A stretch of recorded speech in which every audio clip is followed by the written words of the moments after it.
साक्री तालुक्यातील आखाडे ग्रामपंचायत हद्दीत लुपिन फाउंडेशनच्या सहकार्याने राबविण्यात आलेल्या जलसंधारण कामांची सरपंच तथा प्रशासक सौभाग्यवती सारिका शिवलाल ठाकरे यांनी प्रत्यक्ष स्थळावर जाऊन पाहणी केली। ग्रामस्थांच्या लोकसहभागातून आणि संस्थेच्या पुढाकारातून पूर्ण झालेल्या या कामामुळे शेतीसाठी पाणीसाठा वाढवण्यास मोठी मदत होणार असल्याचं त्यांनी सांगितलं।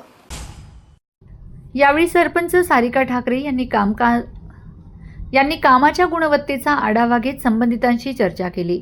जलसंधारणाच्या दृष्टीने हे काम गावासाठी अत्यंत महत्त्वाचे असल्याचे त्यांनी नमूद केले। शासकीय कामांमध्ये अनेकदा कागदपत्रांची प्रक्रिया आणि प्रशासकीय अडथळ्यांमुळे विकास कामांना विलंब होतो, मात्र केवळ ग्रामसभा ठरावाचा आधारे लुपिन फाउंडेशनने तत्परतेने पुढाकार घेत हे काम मार्गी लावले। संस्थेची ही गतिमान कार्यपद्धती निश्चितच कौतुकास्पद आहे असे त्या म्हणाल्यात। त्यांनी पुढे सांगितले की लुपिन फाउंडेशनने प्रशासकीय अडथळे दूर सारत लोकसहभागातून जलसंधारणाला चालना दिली आहे। या कामामुळे पावसाचे पाणी साठवण क्षमता वाढणार असून भूजल पातळी सुधारण्यास मदत होईल। परिणामी शेतकऱ्यांना शेतीसाठी पाणी उपलब्ध होऊन उत्पादनात वाढ होण्यास मदत होणार आहे। मौजे आखाडे शिवारातील बुराई नदीवर लुपिन फाउंडेशन मार्फत 2 बंधाऱ्यांचं काम करण्यात आलं।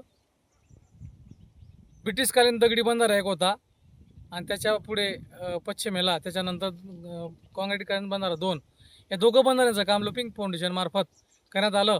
गावाच्या शेतकऱ्यांचा लोकसहभागातून बाकी लोकवर्गणी पैसे दिले व बाकीचे लुपिन फाउंडेशन मार्फत टाकलं। अनेक वेळा शासनाकडे पाठपुरावा केला, अनेक वेळा मागण्या केल्या, राजकीय पुढाऱ्यांकडे गेलो, त्यांना साखळे टाकले, तरी काही या बंधाऱ्यांचं काम झालं नाही व कोणत्याही शेतकरी एकदम नाराजी होऊन आणि परत यावं लागत होतं। पण मात्र लुपिन फाउंडेशनने यावर्षी 2026 मध्ये फक्त सरपंचांकडून ग्रामसभेचा एक ठराव मागितला आणि त्याच्यावर इतके फास्ट आणि केवळ जलद काम केलं। त्याच्यामुळे आता आखाडे शिवारातील शेतकऱ्यांचे जवळपास 500 ते 600 एकर जमीन उळीताखाली जाईल, विहिरींची पातळी वर येईल आणि विहिरींचे जे आडवे बोर खाली जे खोदकाम किंवा ब्लास्टिंग वगैरे लावण्याचं काम पैसे आता कमी होतील आणि मुख्य शेतकऱ्यांचा कांदा पीक आहे, कपाशी आहे, याच्यासाठी खूप मोठा फायदा आणि सर्व शेतकऱ्यांच्या वतीने आम्ही लुपिन फाउंडेशनचे सर्व संचालक, त्यांचे सर्व कर्मचारी, अधिकारी सर्व आणि एक मॅडम ते आल्या होत्या, त्यांचंसुद्धा आम्ही सर्वांचं आभार मानतो। खूप चांगलं काम केलेलं आहे सरपंचांनी, त्यांचं खूप कौतुक केलं की असं काम मी आत्तापर्यंत सर्वच डॉक्युमेंट कागदपत्र एवढे फायली द्यावं लागतात तरी काही शासनातर्फे काम होत नाही, पण एकच ग्रामसभेच्या ठरावावर अतिशय सुंदर काम, याचा खूप मोठा फायदा शेतकऱ्यांना लाभ होणार आहे। एवढं बोलून मी थांबतो।